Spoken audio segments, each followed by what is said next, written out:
నమస్తే. Welcome to Daksh media. నేను మీ జవేరియా. ప్రస్తుతం మనతో పాటు ఉన్నారు Rajeshwari garu, a certified financial advisor.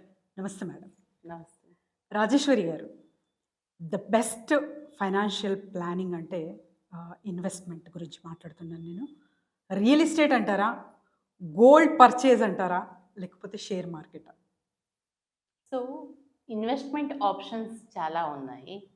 ఇప్పుడు రియల్ ఎస్టేట్ అనొచ్చు, గోల్డ్ అనొచ్చు, లేకపోతే stock market, bank different different అవెన్యూస్‌లో ఏంటంటే మనం ఇన్వెస్ట్‌మెంట్ చేస్తాము.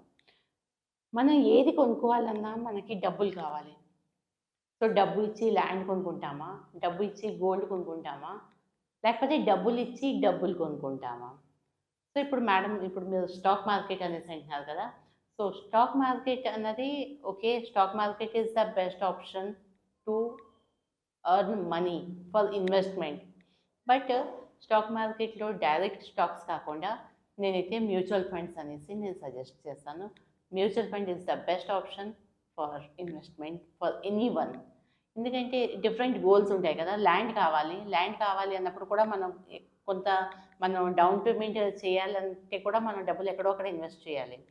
సో, మనకి ఎక్కడైతే హై రిటర్న్స్ వస్తాయో ఆ అవెన్యూలోనే మనం ఇన్వెస్ట్ చేయాలి.